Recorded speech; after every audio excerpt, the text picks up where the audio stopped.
ایک امام مسجد صاحب روزگار کے لیے برطانیہ کے شہر لندن پہنچے تو روزانہ گھر سے مسجد جانے کے لیے بس پر سوار ہونا ان کا معمول بن گیا۔ لندن پہنچنے کے ہفتوں بعد لگے بندے وقت اور ایک ہی روٹ پر بسوں میں سفر کرتے ہوئے کئی بار ایسا ہوا کہ بس بھی وہی ہوتی اور بس کا ڈرائیور بھی وہی ہوتا تھا۔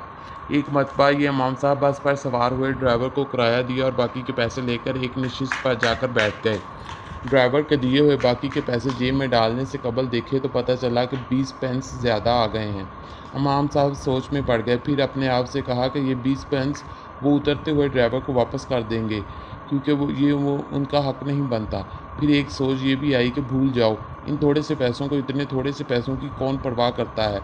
ٹرانسپورٹ کمپنی ان بسوں کی کمائی سے لاکھوں پاؤنڈ کماتی ہے، ان تھوڑے سے پیسوں سے ان کی کمائی میں کیا فرق پڑ جائے گا، اور میں ان پیسوں کو اللہ کی طرف سے انعام سمجھ کر جیب میں ڈالتا ہوں اور چپ ہی رہتا ہوں۔ بس امام صاحب کے مطلوبہ اسٹاپ پر رکی اور امام صاحب نے اترنے سے پہلے ڈرائیور کو 20 پینس واپس کرتے ہوئے کہا، یہ لیجئے بس 20 پینس، لگتا ہے آپ نے غلطی سے مجھے زیادہ دے دیے ہیں۔ ڈرائیور نے 20 پینس واپس لیتے ہوئے مسکرا کر امام صاحب سے پوچھا، کیا آپ اس علاقے کی مسجد کے نئے امام ہیں؟ میں بہت عرصے سے آپ کی مسجد میں آ کر اسلام کے بارے میں معلومات لینا چاہ رہا تھا۔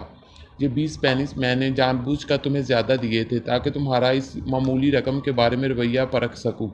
اور امام صاحب جیسے ہی بس سے نیچے اترے، انہیں ایسا لگا جیسے ان کی ٹانگوں سے جان نکل گئی ہے۔ گرنے سے بچنے کے لیے ایک کھمبے کا سہارا لیا، آسمان کی طرف منہ اٹھا کر روتے ہوئے دعا کی، یا اللہ مجھے معاف کر دینا، میں ابھی اسلام کو 20 پینس میں بیچنے لگا تھا۔